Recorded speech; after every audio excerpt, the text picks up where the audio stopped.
अस्सलाम वालेकुम, welcome back to देसी जर्मनिस्ट यूट्यूब चैनल। उम्मीद करता हूँ आप सब लोग अच्छे होंगे। हमारा सुपर इंटेंसिव बेआइंस जो है उसकी ग्रामर हम कंप्लीट कर चुके हैं। अभी हमने पहले डिस्कस किया कि जो गोइथे है उसका एग्ज़ाम पैटर्न क्या है। उसके बाद हमने डिस्कस किया कि जो टेल्क B1 है उसका एग्ज़ाम पैटर्न क्या है। तो अभी हम एग्ज़ाम प्रिपरेशन शुरू करते हैं। आज लेसन नंबर 43 है और हम स्टार्ट करने जा रहे हैं गोइथे बेआइंस का जो लेसन है उसको हम स्टार्ट करने जा रहे हैं। इस वीडियो के 5 पार्ट्स होंगे क्योंकि लेसन के 5 पार्ट्स हैं B1 के। आज हम पहले पार्ट को डिस्कस करेंगे कि इसके अंदर क्या है और इसको सॉल्व करने का क्या तरीका है, बेस्ट वे क्या है।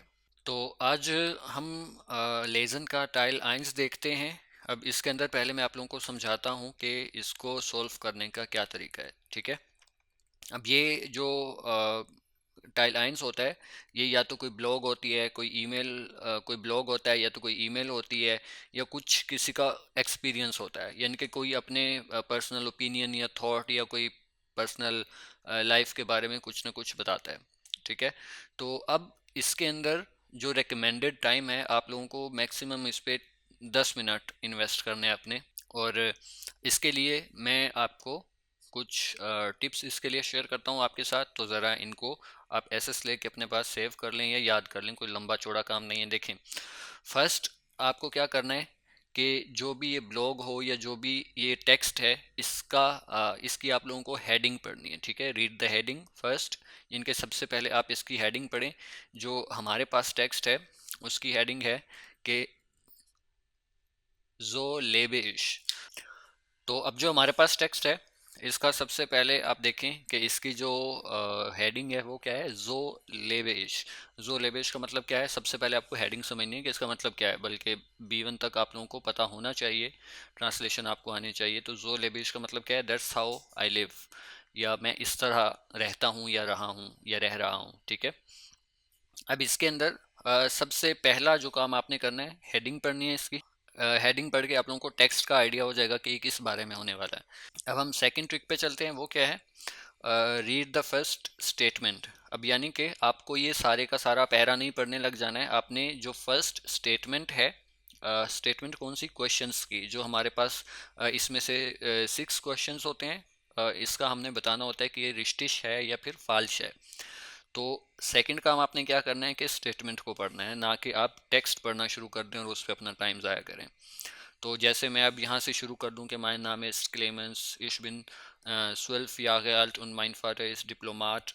Alle 3 bis 4 Jahre ziehen wir deshalb in ein anderes Land. तो बजाय आपको ये टेक्स्ट पढ़ने के आपको ये फर्स्ट स्टेटमेंट पढ़नी है। अभी एग्जांपल के तौर पे ये दिया हुआ है, ये भी हम पढ़ लेते हैं। जैसे इन्होंने लिखा हुआ है बाइशपील के तौर पे, ज़ीरो जो होती है ना, ज़ीरो नंबर एग्जांपल का होता है। तो क्लेमेंस मुटर कॉम्ट आउस डेम लेबानॉन, यानी कि जो क्लेमेंस की मदर है क्या वो लेबनान से थी। तो अब हम जो फर्स्ट है इसको ज़रा पढ़ते हैं। अब हमें करना क्या है कि इसके अंदर से जो अब इस स्टेटमेंट को हमने समझना है और हमने कोशिश करनी है इसको फर्स्ट पैराग्राफ के अंदर जल्दी से पढ़ के तलाश करने की ये बात कहाँ लिखी हुई है। और जो बात, जहाँ ये बात लिखी होगी, वो जो लाइन होगी या वो सेंटेंस होगा उसको हम गौर से समझेंगे और फिर उसको मैच करेंगे। अब जैसे है, mein Name ist Clemens, ich bin 12 Jahre alt und mein Vater ist Diplomat. Alle 3 bis 4 Jahre ziehen wir deshalb in ein anderes Land. Ich wurde in Deutschland geboren, aber schon als ich 2 Wochen alt war, bin ich mit meiner Mutter nach Beirut geflogen. अब हमारे काम की line, इसमें हमें पीछे से कुछ समझ आया है नहीं आया, समझ आनी चाहिए। टेक्स्ट अगर सारा समझ आ जाए तो वो बहुत अच्छी बात है, आसानी हो जाती है। और ये कैसे पॉसिबल हो सकता है, वो कैब्स के साथ आपको मैक्सिमम वो कैब्स करनी है। अब हमारे काम की लाइन क्या है, उसकी मदर के बारे में। और ये हम यहाँ से पढ़ते हैं, अब Shawn als ich 2 Wochen alt war, bin ich mit meiner Mutter nach Beirut geflogen। यानी कि वो कह रहा है कि जब मैं 2 हफ्ते का था तो मैं अपनी माँ के साथ बेरूत यानी कि फ़्लाई कर गया या चला गया, या वहाँ हम रिलोकेट हो गए। दस इज़ दी हाउपस्टाड देस लेबानॉन, यानी कि ये जो मेन सिटी है या हाउपस्टाड कहते हैं कैपिटल सिटी को, यानी कि ये लेबनान का कैपिटल है। बेरूत जो है। तो अब ये स्टेटमेंट फाल्श हुई, क्यों? क्योंकि इसकी जो अम्मी है वो लेबनान से नहीं है, बल्कि ये बोल रहा है कि शूर इन डॉइचलैंड के बोगन में जर्मनी में पैदा हुआ। तो हमारी यहाँ तक हमें ये समझ आ गई, लेबनान तक हमने एक डेढ़ लाइन पढ़ी, हमें अच्छे से समझ आ गई। अब अगर आप लोगों को बीच में से ये जो टेक्स्ट है इसके अंदर कुछ ऐसी बात है नहीं थी बारीकी वाली जिस पे हम फोकस करते, तो ये एक सिंपल सा सेंटेंस था, हमें समझ आ गया और इसका आंसर भी हमने ढूंढ लिया कि मैं जो हूँ वो जर्मनी में पैदा हुआ हूँ। जब मैं 2 हफ्ते का था तो फिर मैं अपनी माँ के साथ यानी कि लेबनान शिफ्ट हुआ, या लेबनान हमने फ़्लाई किया, उसका जो दारुल हुकूमत है वहाँ पे। ठीक है, तो ये सिंपल सेंटेंस था, इसकी हमें समझ आ गई। अब इसके बाद आप लोगों ने क्या करना है कि अगला टेक्स्ट पढ़ने नहीं बैठ जाना है, अब इसके बाद आप फर्स्ट स्टेटमेंट पढ़ें जो है, इसको समझें ये क्या बोल रहा है, इसका सवाल क्या है, या इसकी स्टेटमेंट के अंदर उन्होंने इन्फॉर्मेशन क्या दी है, फिर हम चलेंगे इसके ऊपर। अगली स्टेटमेंट पढ़ने से पहले ये थर्ड टिप आपके साथ में शेयर करता हूँ, इसको आपने अंडरस्टैंड करना है और इसके अंदर कुछ कीवर्ड्स को आपने हाईलाइट करने लेना है, या फिर आपने नोट डाउन कर लेना है, या फिर उसको हाईलाइट कर लें, हमें आइडिया हो जाएगा। तो अब इसको फर्स्ट आपने क्या करना है, कोशिश करनी है समझने की, उसके अंदर जो भी कोई मेन कीवर्ड्स हैं उसको हाईलाइट कर लें। ठीक है, और फिर चौथी बात या चौथी टिप ये है कि आपने अगेन दोबारा से इसको मैच करना है अपनी स्टेटमेंट के साथ, यानी कि जो आगे वाला सेकंड पैराग्राफ है उसके अंदर आप यही जो अपनी स्टेटमेंट है इसको देखें और मैच करें कि कहाँ हमें ये मिलता है, और उसको हम गौर से फिर देखेंगे। अब आगे चलते हैं। अब ये है कि Clemens kann sich kaum noch an die Zeit im Lebanon erinnern। जो क्लेमन है वो अभी भी कुछ थोड़ा बहुत, खाउम का मतलब होता है रेयरली, बहुत कम, यानी कि बहुत कम अभी भी उसको वो रिकॉल कर सकता है जो उसने टाइम लेबनान में गुजारा है। ठीक है, वो उसको रिकॉल कर सकता है, वो उसको याद कर सकता है। अब यहाँ पे देखें सेंटेंसेस के अंदर आपने फोकस ये करना है कि कोई बारीक से बारीक चीज़ आप लोगों ने मिस नहीं करनी है, छोटी से छोटी चीज़। जैसे खाइन निस्ट हो गया, कहीं पे यट्स लिखा होता है, कहीं पे ईस्ट है तो कहीं पे वार होगा, यानी कि प्रेजेंट का और पास्ट का आपने ख्याल रखना है। यही बिल्कुल माइनर माइनर से वर्ड्स होते हैं जिनको हम इग्नोर करते हैं, हमें लगता है कि हमें समझ आ गई, और गलती वहीं पे हम करते हैं, जिसकी वजह से सबसे ज़्यादा लोग लेज़र में फेल होते हैं। और अगर आप जब कोई सॉल्व कर लेते हैं, फॉर एग्जांपल आप लोगों ने एक लेजन का पेपर सॉल्व किया है, उसके अंदर जो गलतियां हुई हैं उसको आपने काउंटर करना है, दोबारा से आपने देखना है कि आप लोगों ने इसको क्या समझ के लगाया था सही, और उसके बाद आपने जब काउंटर किया तो आपने कहाँ पे मिस्टेक की उसको आपने दूर करना है, और अगले पेपर के अंदर आपने कोशिश करनी है कि वो रिवाइज ना हो, गलती दोहराई ना जाए। ठीक है, अब अगला सेकंड जो पैराग्राफ है हम वो पढ़ते हैं। ठीक है, बल्कि हमने कहाँ तक पढ़ा था, अ, यहाँ तक, आउस आउस डेन एस्टन यागन, यानी कि पहले सालों में, वाइसिश निस्ट मेयर फील, यानी कि जो पहले साल हैं ये पहले सालों के बारे में मैं कुछ ज़्यादा नहीं जानता। ठीक है, अब इसी स्टेटमेंट के अंदर इसका भी आंसर हमें मिल गया। अब सवाल क्या है कि वो कुछ थोड़ा बहुत उसके बारे में, यानी कि उसे याद है या उसे पता है थोड़ा बहुत, और यहाँ पे क्या है कि आउसडेन एस्टन यागन वाइसिश निस्ट मेयर फील, मैं कुछ ज़्यादा नहीं जानता। अब ज़्यादा नहीं जानता और थोड़ा बहुत जानता है में क्या डिफरेंस है, यही ट्रिकी पॉइंट है, यहीं पे हमें इसका आंसर मिल गया है। एक ही बात है दोनों। ठीक है, यानी कि हम यहाँ पे देख रहे हैं उस वो थोड़ा बहुत रिकॉल कर सकता है जो उसने टाइम गुजारा। अब यही पहले ही सालों के बारे में हम बात कर रहे हैं कि वो कह रहा है कि मुझे कुछ ज़्यादा याद नहीं, इसका मतलब ये है कि थोड़ा बहुत उसे याद है। तो ये स्टेटमेंट रिस्टिश होगी या फाल्स? ऑब्वियसली रिस्टिश। क्यों? अब यहाँ ही हम कंफ्यूज होते हैं कि भाई यहाँ पे तो उसे निष्ठ को हम देखेंगे कि यहाँ पे हमने देखा है कि यागन वाइसिश निष्ठ मेयर फील, मैं नहीं जानता उसके बारे में। या आप लोगों ने यहाँ पे मेयर जो फील है, मेयर फील, इसको आप लोगों ने निगलेक्ट नहीं करना है, इसके अंदर सारा जवाब है। वो ऐसे नहीं कह रहा कि मैं बिल्कुल भी नहीं जानता, वो कह रहा है कि ज़्यादा नहीं जानता, इसका मतलब थोड़ा बहुत ज़रूर जानता है। तो ये आंसर जो है ये रिस्टिश होगा। ठीक है, आप लोगों ने क्या सोचा था कमेंट्स के अंदर लिखिए। ओके, अब सेकंड स्टेटमेंट पढ़ते हैं। सबसे पहले अब हमने यही प्रोसेस रिपीट करना है स्टाइल के, ठीक है।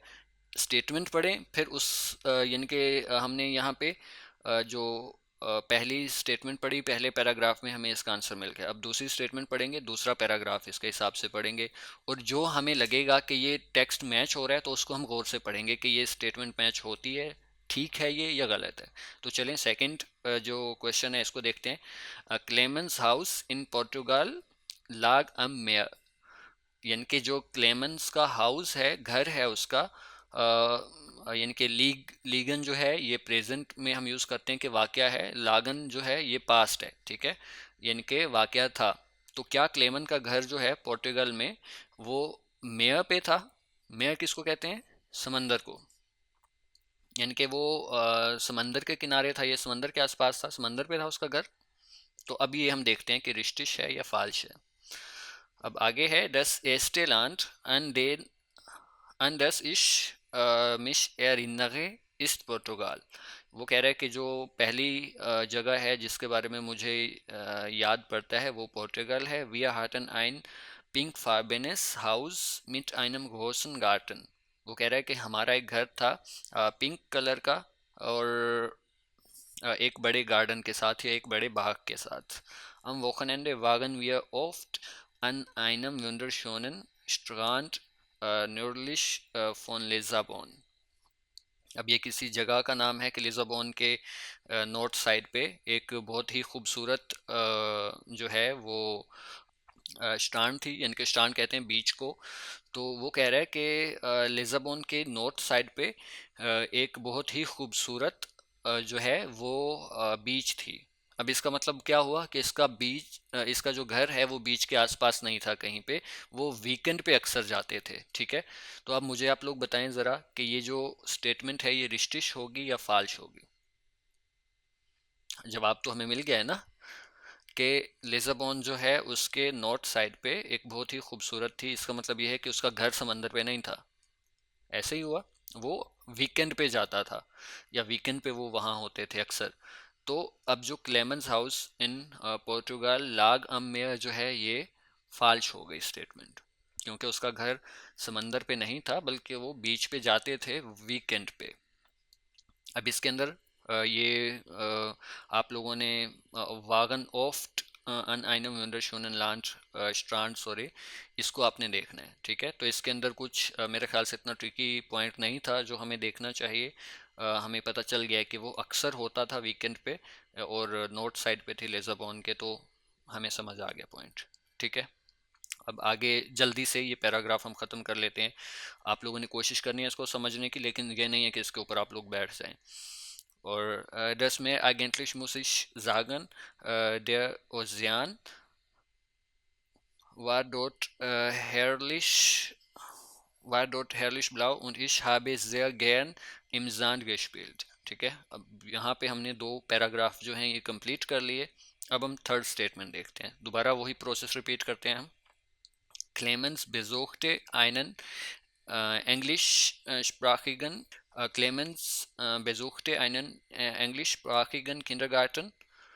अब जो क्लेमेंस है उसने विजिट किया था एक इंग्लिश स्पोकन जो है किंडरगार्टन, यानी कि वो बचपन में जिस किंडरगार्टन में गया था कि वो इंग्लिश स्पीकिंग था, या ये बात सही है या गलत है, तो हमने ये देखनी है, ठीक है।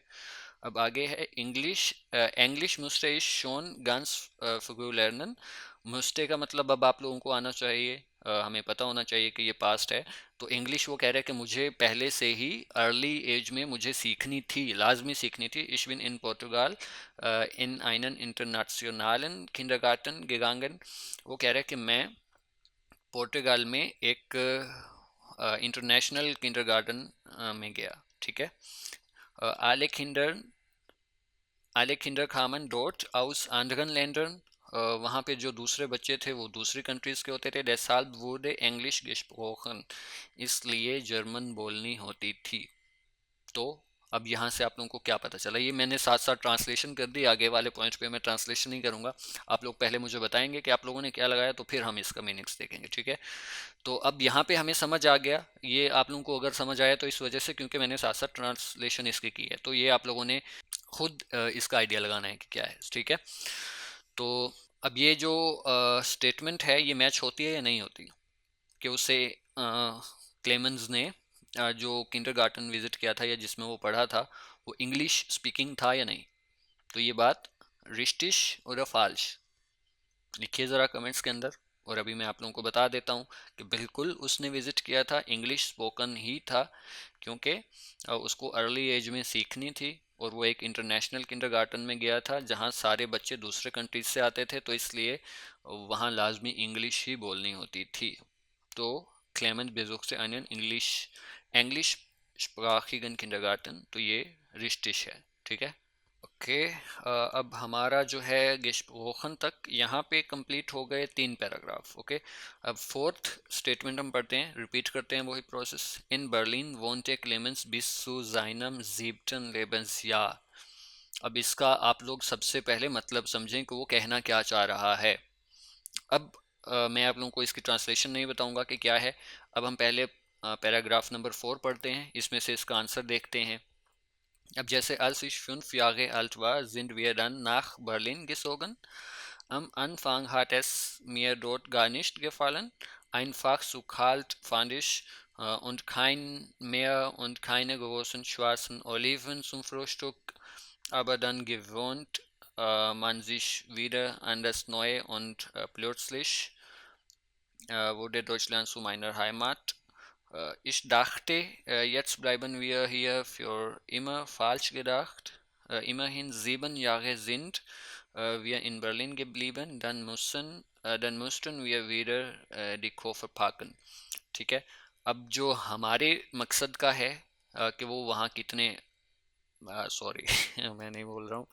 अब ये जो स्टेटमेंट है, in Berlin wohnte Clemens bis zu seinem 7. Lebensjahr, अब इसको हम देखते हैं आगे, जहाँ पे रहने की बात की है उसने। Jetzt bleiben wir hier für immer. Falsch gedacht. Immerhin 7 Jahre sind wir in Berlin geblieben. ठीक है। Dann mussten wir wieder die Koffer packen. अब आप लोग मुझे ज़रा बताएं पहले कि कमेंट्स के अंदर लिखें रिश्तिश है या फाल्श है। अब मैं आपको बताता हूँ कि रिश्तिश होगा या फाल्श। अब अगर आप लोगों ने रिश्तिश लगाया है तो वो बिल्कुल गलत है। अगर आप लोगों ने रिश्तिश लगाया है तो बिल्कुल फाल्श है, तो क्योंकि इसका आंसर फाल्श ही है, ठीक है। अब वो क्यों, अब इसकी ट्रांसलेशन हम करते हैं। इन बर्लिन वोंटे क्लेमेंस, बर्लिन में जो क्लेमेंस है वो रहा था बिस सु जाइनम जीप्टन लेबन्स यार, यानी कि अनटिल ही वाज 7, जब तक वो 7 साल का था। क्या वो तब तक बर्लिन में रहे, ये सवाल है। अब ये मैच करती है या नहीं, इस पे चलते हैं। वो कह रहा है कि येट्स ब्लाइबन वी हियर फ्यू इमर फाल्श gedacht, यानी कि मैंने सोचा था कि शायद अब हम यहाँ पे हमेशा के लिए रहेंगे। फाल्श gedacht, गलत सोचा। Immerhin 7 Jahre sind wir in Berlin geblieben, वो कह रहा है कि बर्लिन में हम 7 साल रहे, ठीक है।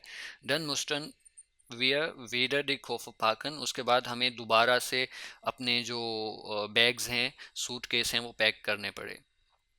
क्या मतलब हुआ इसका, यानी कि वो 7 साल बर्लिन में रहे, उसके 7 साल के होने तक वो बर्लिन में नहीं रहे, ठीक है। तो ये इसके अंदर थोड़ा सा डिफरेंस है। सुजाइनम जीप्टन लेबन जियाग, यानी कि जब वो 7 साल का हुआ, क्या वो तब तक रहे, उसकी ज़िंदगी के 7 साल उसने वहाँ पे रहे जब वो 7 साल का हुआ। तो स्टेटमेंट में थोड़ी सी चेंज है। अब यहाँ पे हमें धोखा यही दिया जाता है,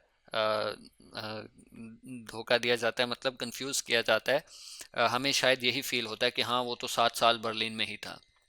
वो 7 साल बर्लिन में था, लेकिन जब तक वो 7 साल का हुआ तब तक बर्लिन में नहीं था, सही है। तो उससे पहले यानी कि वो 7 साल बर्लिन में रहे, तो उसकी एज जाहिर सी बात है काफ़ी चेंज हो गई होगी 7 साल से। वो पहले भी तो वो पोर्टुगाल और उसके बाद लेबनान में रह के आए हैं ना, तो इसलिए ये फाल्श है। ओके, अब स्टेटमेंट नंबर 5 पढ़ते हैं, दोबारा से वही प्रोसेस रिपीट करते हैं। Clemens meint, es gibt große Unterschiede zwischen Berlin und New York। अब ये स्टेटमेंट आप लोग समझें। अब चलते हैं हम इससे नेक्स्ट पैराग्राफ पे। Seit einem halben Jahr lebe ich mit meiner Familie in New York. Jetzt bin ich froh darüber, dass ich Englisch sprechen kann. New York ist eine der aufregendsten Städte der Welt. Es ist in den meisten Dingen ganz anders als Berlin. In manche Stadtviertel gehen die Leute nur um zu arbeiten. In anderen leben, in anderen leben sie und in manche gehen sie gar nicht, वाइल जीसु गेफेरलिश जिंट। ठीक है। अब इसके अंदर हमारी जो स्टेटमेंट है वो क्या है, Clemens mind S gift große Unterschiede zwischen Berlin und New York। अब आप लोग पहले इसका बताएं कमेंट्स के अंदर कि आप लोगों ने रिश्तिश लगाया है या फाल्श लगाया है। तो, इसका जो है वो रिश्तिश है।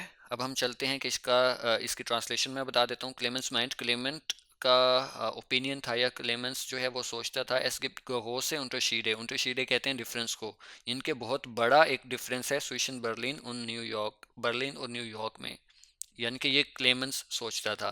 तो हमने बोला है कि ये रिश्तिश है। क्यों, अब इस पे चलते हैं। अब वो कह रहा है कि New York ist eine der aufregendsten Städte der Welt. Es ist in den meisten Dingen ganz anders als Berlin. ये कुछ नहीं बल्कि मोस्टली चीज़ों में ये बर्लिन से बिल्कुल डिफरेंट है। तो यही हमारा आंसर है कि बिल्कुल वो सही सोचता था कि जो बर्लिन है उसमें और न्यूयॉर्क में एक बहुत बड़ा डिफरेंस है। große Unterschiede। ठीक है। बहुत सारे डिफरेंसेस हैं इसके अंदर। ओके, अब स्टेटमेंट 6 पढ़ते हैं। In New York fühlt sich Clemens jetzt wie zu Hause। इसकी मैं ट्रांसलेशन नहीं बता रहा हूँ आप लोगों को। अभी हम ज़रा इस पे आते हैं, पैराग्राफ पे, लास्ट वाले पे। ये है, mittlerweile habe ich gemerkt, dass es einfach Zeit braucht, sich an ein neues Land zu gewöhnen. Irgendwann wird sich sicherlich auch New York für mich wie Heimat anfühlen। ठीक है। अब हमारा यहाँ तक जवाब मिल गया है। Manchmal denke ich es wäre toll, immer nur an einem Ort zu leben. Doch wenn ich es mir recht überlege, ist es schon ziemlich aufregend, die Welt kennenzulernen। Okay. अब मुझे ज़रा बताएं कमेंट्स के अंदर कि आप लोगों ने रिश्तिश लगाया है या फाल्श लगाया है। तो अब मैं आप लोगों को बताता हूँ इसकी ट्रांसलेशन और हम देखते हैं कि ये रिश्तिश है या फाल्श है। In New York fühlt sich Clemens jetzt wie zu Hause। New York के अंदर जो क्लेमेंस है वो अभी फील करता है जैसे वो घर पे है। ठीक है। तो अब जो है हम चलते हैं, Mittlerweile habe ich gemerkt, dass es einfach Zeit braucht, sich an ein neues Land zu gewöhnen। वो कह रहा है कि टाइम चाहिए होता है किसी भी नई जगह पर आदी होने के लिए। Irgendwann wird sich sicherlich auch New York für mich wie Heimat anfühlen। अब यहाँ पे हमने विर्ड देखा है। विर्ड का मतलब क्या होता है, गागी गे के लिए या फिर ये फ्यूचर के लिए यूज होता है। irgendwann wird someday it will become sich sicherlich auch New York für mich wie Heimat अनफ्यूलन, यानी कि मुझे समडे मुझे ये भी इसी तरह महसूस होने लगेगा कि, या मैं भी इसी तरह किसी दिन महसूस करूँगा, फील करूँगा कि जो न्यूयॉर्क है वो मेरा जो है वो होम है। यानी कि ऐसा ही फील करेगा जैसे वो घर पे है, लेकिन वो फील करता नहीं है। अब सवाल क्या है, सवाल ये है कि येट्स है इसके अंदर कि वो अभी फील कर रहा है, तो वो ऐसा बिल्कुल नहीं है, वो अभी फील नहीं कर रहा, तो इसलिए ये फाल्श है। क्यों? क्योंकि वो कह रहा है कि wird sich sicherlich, यानी कि यकीनी तौर पे किसी दिन ऐसा होगा कि मैं इसको घर के तौर पे फील करूंगा, लेकिन अभी कर नहीं रहा है वो। तो यहाँ पे येट्स्ट है। मैंने आप लोगों को कहा था कि निश्ट, खाइन, ईस्ट या फिर वाग या फिर येट्स्ट, इस तरह की छोटी छोटी चीज़ें होती हैं जो बीच में आती हैं। तो यहाँ पे येट्स्ट की वजह से ये जो स्टेटमेंट है ये फाल्श है। तो ये हमारे जो हैं टोटल 6 क्वेश्चंस थे, ये लास्ट वाला भी फाल्श है। ठीक है। अब आप लोगों ने मुझे कमेंट्स के अंदर ये बताना है कि आप लोगों के कितने सही हुए, और ये इसको मास्टर करने का तरीका है, यानी कि आपने दोबारा मैं प्रोसेस रिपीट करता हूँ। आपने क्या करना है, सबसे पहले आप स्टेटमेंट पढ़ें, इसको समझें कि ये क्या है, ठीक है। उसके बाद आपने डायरेक्ट इसको पढ़ना शुरू नहीं कर देना है, इसके लिए मैक्सिमम 10 मिनट टाइम आप लोगों ने रखना है। और फर्स्ट स्टेटमेंट पढ़ें और यहाँ से फर्स्ट पैराग्राफ पढ़ें जल्दी जल्दी में।